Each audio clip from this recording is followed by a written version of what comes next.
पर हमला किया, फिर भी हमने इनके रिहायशी इलाकों पर हमला नहीं किया।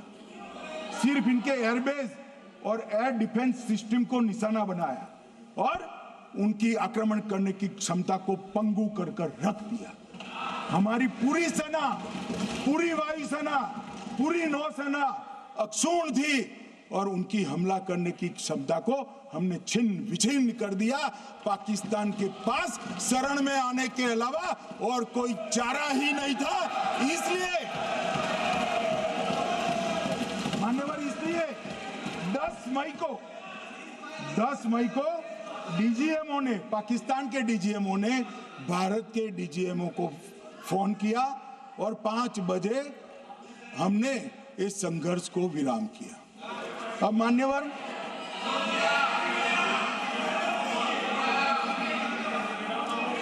ये लोग कल सवाल उठा रहे थे कि इतनी अच्छी पोजीशन में थे, आपने युद्ध क्यों नहीं किया? युद्ध के कई परिणाम होते हैं मान्यवर, करना न करना वो सोचकर करना पड़ता है। मगर मैं इसी देश के इतिहास से कुछ घटनाएं बताना चाहता हूं। 1948 में मान्यवर, कश्मीर में हमारी सेनाएं निर्णायक बढ़त पर थी। सरदार पटेल ना बोलते रहे, जवाहरलाल नेहरू जी ने एक तरफा युद्ध विराम कर दिया। और मान्यवर, मैं बड़ी जिम्मेदारी के साथ कहता हूं, मैं इतिहास का विद्यार्थी हूं। पाक ऑक्यूपाई कश्मीर का अगर अस्तित्व है तो जवाहरलाल नेहरू जी की ये युद्ध विराम के कारण है। इसका जिम्मेदार जवाहरलाल नेहरू है। मान्यवर, 1960 में सरदार पटेल ने विरोध किया था, गाड़ी लेकर आकाशवाणी तक गए थे, घोषणा न करते दरवाजे बंद कर दिए थे। मान्यवर, 1960 में सिंधु जल पर भौगोलिक व रणनीतिक रूप से हम बड़े मजबूत थे और उन्होंने सिंधु समझौता क्या किया? 80% भारत का पानी पाकिस्तान को दे दिया। मान्यवर, 62 के लड़ाई की बात मैं बाद में करता हूं। 65 की लड़ाई में हाजीपीर जैसे स्ट्रेटेजिक जगह पर हमने कब्जा किया था। 66 में उसको लौटा दिया गया। मैं 71 के युद्ध की भी बात करना चाहता हूं। मान्यवर, 71 में कल राजनाथ जी ने भी बताया, पूरे देश ने इंदिरा जी का समर्थन किया। उन्होंने पाकिस्तान के 2 टुकड़े कर दिए। बहुत बड़ी विजय थी भारत की और सदियों तक भारत इस विजय पर गर्व करेगा। हम सब भी करते हैं, हमें कोई आपत्ति नहीं। मगर हुआ क्या मान्यवर? युद्ध की विजय की चकाचौंध में क्या हुआ? 93 हजार युद्धबंदी हमारे पास थे, 93 हजार, और 15,000 वर्ग किलोमीटर क्षेत्र पाकिस्तान का हमारे पास था।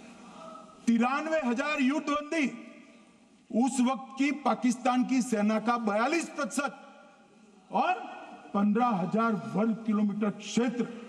मगर शिमला में समझौता हुआ, पाक ऑक्यूपाई कश्मीर मांगना ही भूल गए।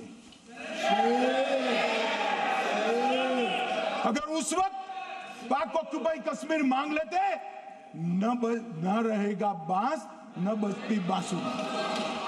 ये कैंप तोड़ने की जरूरत न पड़ती साहब आपको, हमको। मान्यवर, इतना ही नहीं, पाक ऑक्यूपाई कश्मीर तो नहीं लिया, मांगना ही भूल गए। 15,000 वर्ग किलोमीटर की जीती हुई भूमि भी वापस दे दी। तय हुआ था पाकिस्तानी नरसंहार के लिए युद्ध अपराध न्यायाधिकरण बनेगा, नहीं बना। सेना ने पूर्वी पाकिस्तान में नरसंहार किया था। 195 पाकिस्तानी अधिकारियों पर मुकदमा चढ़ना था। भुट्टो अपने साथ इंदिरा जी के सामने से छुड़ा कर ले गए। जनरल मानेक शॉ का एक कोट अनकोट कहता हूं, जनरल मानेक शॉ का, जो एक प्रकार से आर्किटेक्ट माने जाते हैं बांग्लादेश विजय के, इन्होंने कहा कि भुट्टो ने भारत के नेतृत्व को मूर्ख बनाया। अब जो शब्द है मैं आप कोट अनकोट है, इसमें मेरा कुछ नहीं है, ये लोग गुस्सा न हो सा। I told her into bracket Indira Gandhi, Indira ji को कहा that he into bracket Bhutto के लिए he has made monkey out of you. समझ में आता है? ये फील्ड मार्शल साहब ने कहा है मान्यवर, और ये हमें सिखा रहे हैं, ये नहीं किया, वो नहीं किया, फलाना नहीं किया, ठिकाना नहीं किया। अरे भाई आप तो पाकिस्तान को क्लीन चिट दे रहे हो कि पाकिस्तान ने हमला ही नहीं किया है। क्या अधिकार है आपको पूछने का? कोई अधिकार नहीं है साहब। देखिए क्या होता है, मैंने कहा पाकिस्तान को क्लीन चिट दे रहे हो, तो कनी मोदी जी कह रही है कि नहीं, हम नहीं दे रहे। कनी मोदी जी, माननीय अध्यक्ष जी, आपके माध्यम से मैं कनी मोदी को बताना चाहता हूं, माननीय सदस्य जी को, कि वो कह रही है हमने नहीं दिया, मगर जिसके साथ बैठते हो उसका दोस्त तो आपके सर पर आएगा ना। चिदंबरम जी कर रहे हैं, आपके राज्य से है, कांग्रेस के प्रमुख नेता है, देश के पूर्व गृह मंत्री कह रहे हैं कि पाकिस्तान ने आतंकवादी नहीं भेजे थे। क्या क्लीन चिट देना चाहते हो? किसी को अधिकार नहीं है साहब यहां आतंकवाद पर बोलने का, किसी को अधिकार नहीं। मान्यवर, मैं अब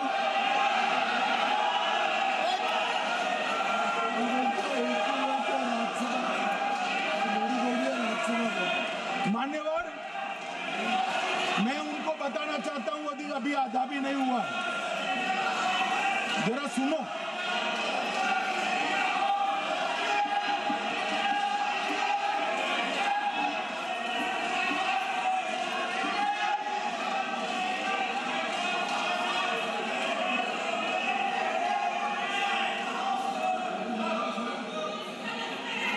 मान्यवर,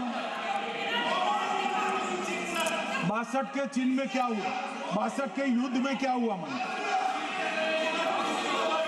ये अभी कल कुछ कांग्रेस के सदस्य चीन का सवाल पूछ रहे थे। मैं आज पूछना चाहता हूं 62 के युद्ध में क्या हुआ? 38,000 वर्ग मीटर, पूरा सदन ध्यान से सुने, 38,000 वर्ग मीटर अक्साई चीन का हिस्सा चीन को दे दिया गया। और वर्ग किलोमीटर ही बोला, वर्ग किलोमीटर। और मान्यवर, ऐसी ही चर्चा उस वक्त सदन में हुई। मैं तो बड़ी गंभीरता से जवाब दे रहा हूं, मुझे बोलने नहीं देते। जवाहरलाल नेहरू जी ने क्या कहा? वहां घास का एक तिनका भी नहीं उगता है